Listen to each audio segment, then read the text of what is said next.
for 4 years with the Lake Erie Monsters and the Cleveland Cavs, which could explain why he's looking for a new line of work.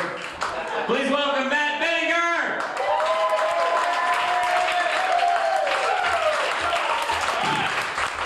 Hey, everybody.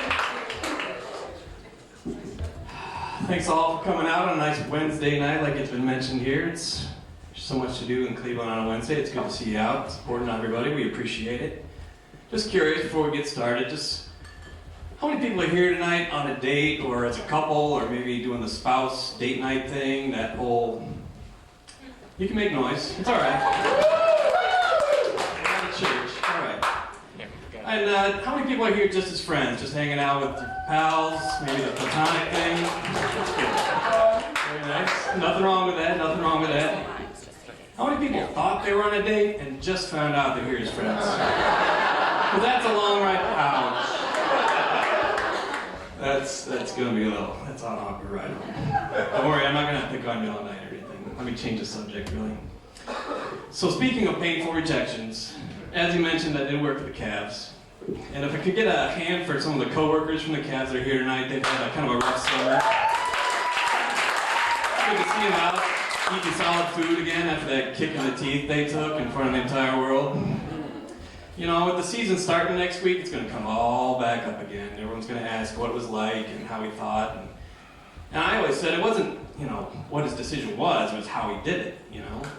And because when he announced that he was going to do it on national TV, I thought for sure he was staying. I mean, that day, I wrote a friend of mine in Georgia and said, well, obviously he's staying, because he wouldn't go on TV and stick it to Cleveland like that. That would be like, sure.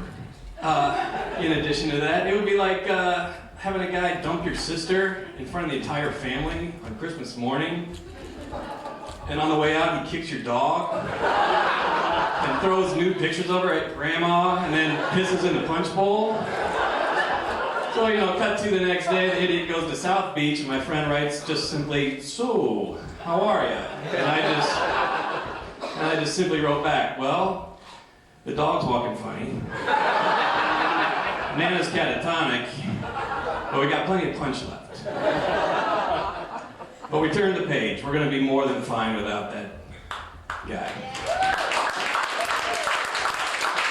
As you can see by the subtle decorations, it's time for Christmas shopping. Let's face it, Thanksgiving has fallen off the calendar completely. And thank God for online shopping, right guys? Because mall shopping is not our thing. You go online for a little while, check your ESPN scores, you skip into some porn for a little while, you take the subsequent nap for a while, then you're right back at shopping. You know, and you're going to stores that people actually want presents from. It's not like clearance bin at Walgreens on Christmas Eve anymore, so people are happy. Besides, they hate it when you take a porn break at Target. It's just a lot of staring. Hard to concentrate. But, yeah, I got all wound up in the porn thing. So speaking of, there is one shopping story that still haunts me to this day, so I got some Halloween tie in there. But a few years ago, I was in Columbus with my sister, and we're at a Pottery Barn, and she's buying something for her mother-in-law. And she sees these glass candle holders that fit in the wall. I mean, they're like, you've seen candle holders. They're, you know, they're glass, they look like a test tube, they're held in the wall by this wrought iron thing, and this pretty college girl that's helping us tells us, well, those are the last ones, it's just the display models. I'm like, sure, fine, all right. So we go to the register to get them, and she's going to clean them up for us before she puts them in the box, and I'm standing at the register, and I'm watching this pretty auburn-haired girl take this 6 to 8 inch glass cylinder, and a cloth in the other hand, and she starts to clean it. Slowly, then faster. And I realized my sister just bought her mother-in-law a pair of decorative dildos. I can't stop watching. So I elbow my sister, I'm like, are you watching this? Because if she breathes on it to loosen the price sticker, I'm gonna black out. But now she's red as a tomato and trying not to laugh, and I just keep at it, and I'm like, tell her if she looks up at me when she does it, I'll buy a fucking end table.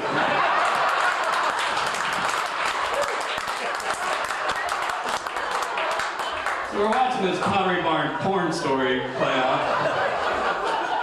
And I don't know what the hell's happening, but my eyes are glued. And suddenly this other Pottery Barn employee comes in, and it's a 20-ish guy. He's very tan, very put together, very styled, very muscular. And he could have been a model. He might have had makeup on. I'm not entirely sure because I was a little distracted. But he comes in, and for some reason, I tell my sister, that's the prettiest man I've ever seen in my entire life. I don't know what the fuck's going on in here. I'm all wound up like a sexual tornado, and this sexy guy comes in. I don't know if I'm watching him or her or what the hell's gonna happen. I came to the mall for maybe a sweater, for Christ's sake. It's not a new lifestyle.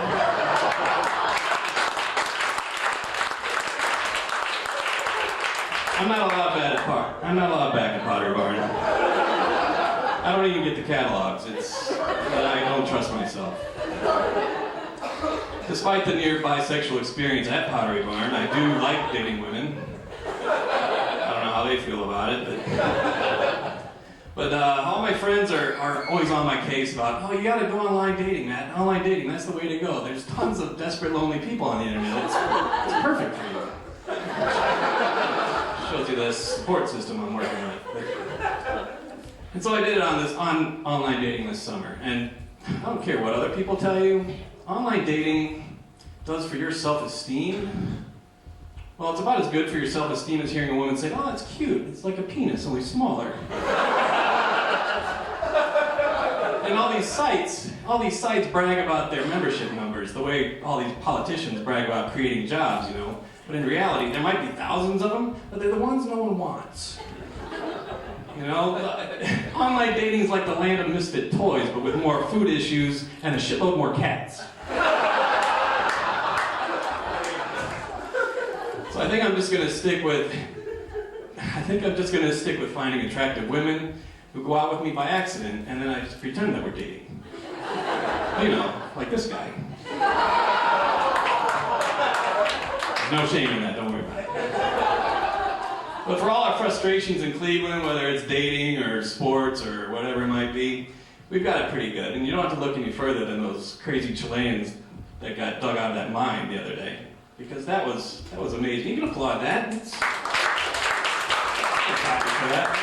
I mean, 33 men stuck 2,000 feet underground in a dark, stinky mine for over 2 months with nothing but like a 9-inch pipe to the mainland for any kind of supplies. And apparently, and then they come out looking healthier than I am, and they get to keep some sweet sunglasses. So it worked out all right. But apparently, people were sending them supplies the whole time they were down there, soap and food and things like that. And that was cool. And I even heard one company sent them iPods to help pass the time. And I thought, my friends and I were thinking, what songs do you put on an iPod for a bunch of guys stuck 2,000 feet underground for 2 months? So we got, it has to be a variety, right? So we're thinking some classic rock like Humble Pie, 30 Days in the Hole, AC/DC, Back in Black, sure. Leonard Skinner, Ooh, That Smell. He's a bad mother. Shut your mouth, just talking about Shaft. And maybe some disco, the Bee Gees, How Deep Is Your Love? You gotta have some pop music, of course. Nelly, It's Hot in Here. Christina Aguilera, This Mind Is Dirty. The Police, Don't Stand So Close to Me. You can't have a tragic event without some country music, and maybe for that guy who they found out was having an affair while he's buried underground. Oh, Jerry Reed, she got the gold mine, I got the shaft. Of course, for their karaoke night, you gotta have some Garth Brooks, so, say it with me. I got friends in low places. All right, that's my time. Thank you very much for playing along. Go Cleveland.